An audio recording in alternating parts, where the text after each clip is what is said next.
Assalamualaikum warahmatullahi wabarakatuh. Perkenalkan, nama saya Rosdiana. Saya dari Universitas Al-Muslim, jurusan Pendidikan Fisika. Dosen pembimbing Bapak Afdal Sufami MPD. Nah, kali ini kita akan menjelaskan tentang materi gerak parabola. Nah, yang pertama yaitu adalah tujuan praktikum.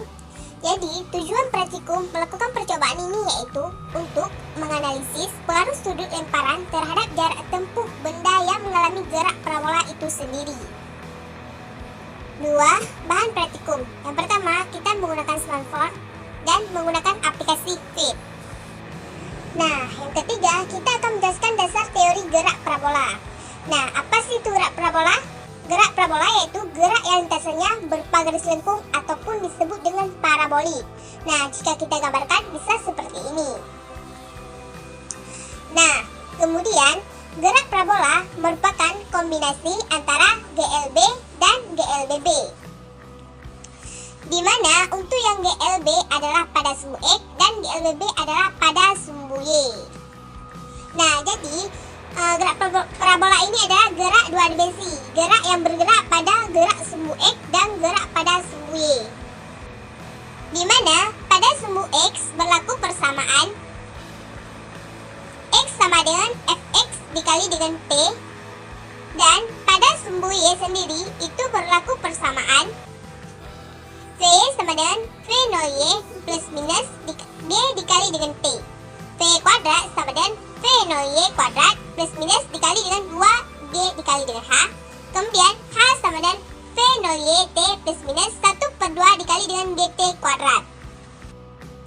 Nah, yang keempat yaitu ada langkah-langkah praktikum.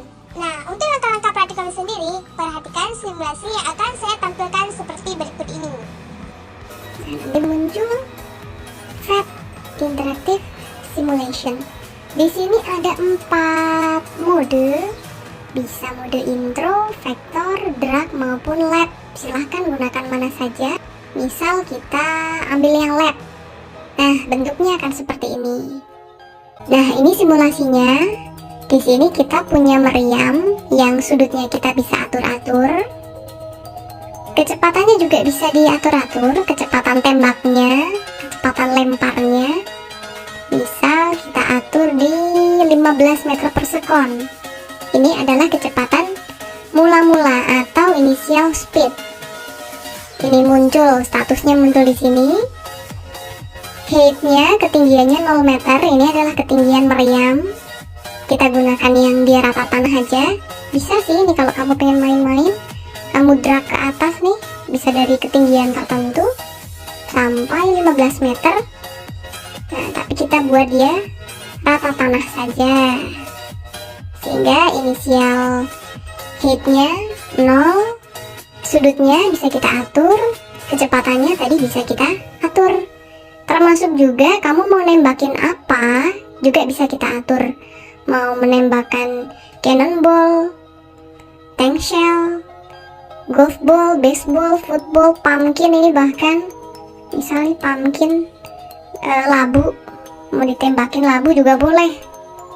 Pecah deh sampai sini labunya, boleh. Ukuran labu bisa kamu perbesar, kamu perkecil. Di sini ya diameternya, masanya juga dari 1 kilo sampai 1 ton, boleh diatur-atur. Nah, ini percepatan gravitasinya nanti kamu pilih aja mau 9,8 atau 10 juga boleh. Biasanya kalau di soal-soal sih 10 biar ngitungnya gampang, nggak pakai kalkulator. Nah, misal ini kamu tentukan 10 misal ya. Hambatan udaranya jangan kamu centang, kamu tiadakan saja. Anggap saja di sini tidak ada hambatan udara, jadi keadaannya ideal. Gerakannya normal maupun slow motion juga bisa kamu atur di sini, sesukamu. Nah, misal yang pertama ini gagal, kamu pengen nyoba lagi, boleh kamu pencet ini button ini, penghapus. Nah, gini juga bisa. Atau mau reset ke keadaan semula juga boleh. Ini reset. Nah, dia akan ke keadaan semula. Pertama, kita tentukan sudut 25. Nah, ini paling kecil 25, nggak bisa kurang. Tentukan kecepatan. Tadi saya pengen sudutnya 25, kecepatan mula-mula 15. Lalu saya pengen nembakinnya human aja, orangnya meluncur, orangnya agak gede dikit. Percepatan gravitasinya saya pengennya 10 aja. Oke, sekarang mari kita tembakkan. Tembak. Ya, ini kita singkirkan aja, kita lagi nggak ngegame. Sudut 25 berapakah jangkauannya? Kita ukur jarak dari 0 ini ke kakinya orang pakai alat ukur panjang. Pakai ini juga bisa nih. Nah, gini juga bisa. Tapi yang kamu baca adalah range-nya 17,24. Atau kamu bisa gunakan meteran. Meterannya di sini ada plusnya 22 ya. Plus ini dan plus ini. Ini diletakkan, yang plus pertama ditempel di hitam-hitam ini. Pasti 0 berhimpit. Nah, oke, kurang lebih begitu. Lalu plus yang di ujung kita tarik. Kita tarik sampai ke kakinya orang ini. Nah, agak beda ya. Kalau sebenarnya 17,24, tapi yang kita ukur 17,29. Gak apa-apa sih.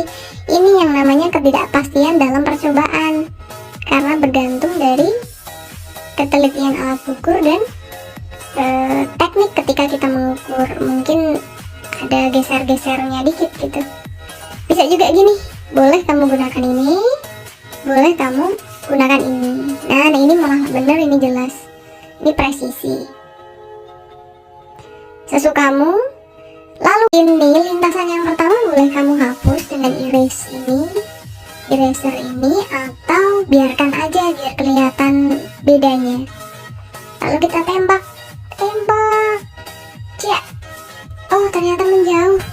Silahkan kamu ukur menggunakan penggaris ini tadi, dikerak ke sini, atau menggunakan ini tadi, dipotret pas di titiknya 19,49, itu juga boleh. Lalu dicatat lagi tabel yang tadi 19,49, dan seterusnya. Kamu tambahi sudutnya jadi 45 sampai sudut berapa terserah. Paling banyak sudut 90 derajat. Ciu.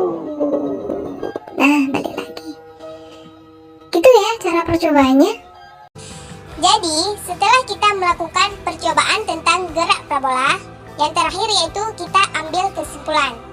Nah, jadi di sini kita akan ambil kesimpulan tentang percobaan gerak parabola. Jadi kesimpulannya itu bisa diambil melalui pembahasan praktikum ataupun dari dasar teori.